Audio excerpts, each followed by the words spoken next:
Hello সবাইকে, কেমন আছো তোমরা সবাই?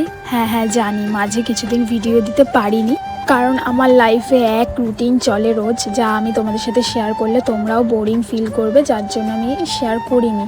তো যাই হোক, আজকে অনেক দিন পরে সন্ধ্যের পর বেরিয়ে পড়েছি। সন্ধ্যে না, তাও তখন 8টা বাজে। তো বিশ্ববাংলার এখানে এসছি একটু ফুড কার্টে পিৎজা খাওয়ার জন্য। দেখো রাস্তায় কত সুন্দর লাইটিং করেছে। স্কুটিটা রেখে এখান থেকে আমরা হাঁটতে হাঁটতে এবারে সাবওয়ে পার করে ওপারে যাব। এখানে কি নিয়ে বেশ কথা হচ্ছিল, যাই হোক দুজনে গল্প করতে করতে হেঁটে হেঁটে যাচ্ছি সাবওয়ের দিকে। এখন সাবওয়ে থেকে আবার ওপারে যেতে হবে, ওপার থেকে আবার কিছুটা হেঁটে যেতে হবে। তোমরা কারা কারা পিৎজা খেতে ভালোবাসো অবশ্যই কমেন্টে জানিও। আমার তো মোমো ফেভারিট, তাও আজকে অনেক দিন পরে যাচ্ছি। তো এখানে অনেক কিছুই বসে, তো আমরা যেখানে যাবো যেই দোকানে সেখানে চলে গেলাম। তো এখানে একটা পিৎজা অর্ডার করেছি, তো এই যে রেডি হয়ে গেছে পিৎজা। আর একটা অর্ডার করেছি কুল্লার পিৎজা, তো সেটাও আমাদেরকে দিয়ে দিয়েছে। আগে কুল্লার পিৎজাটা খেয়ে দেখবো কেমন।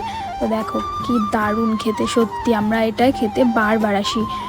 আমি কিন্তু এখানে কোনো ফুড ব্লগিং করতে যাইনি, আমি জাস্ট খেতে গেছি, তাই তোমাদেরকে শেয়ার করছি। তো এখান থেকে পিৎজা খাওয়া শেষ করে এখন পাশের দোকানে 1 প্লেট চাউমিন অর্ডার করেছিলাম, সেটাই খাবো। খেয়ে তারপরে দুজন মিলে বাড়ি চলে যাব। তো এখানে চাউমিনটা আনা হয়েছে। আজকের মতো খাওয়া দাওয়া এখানেই শেষ করে এখন বাড়ির দিকে যেতে হবে। 9টা বেজে গেছে। আজকের মতো বাই সবাইকে। কেমন লাগলো অবশ্যই জানিও। দেখা হবে পরের একটা ভিডিওতে।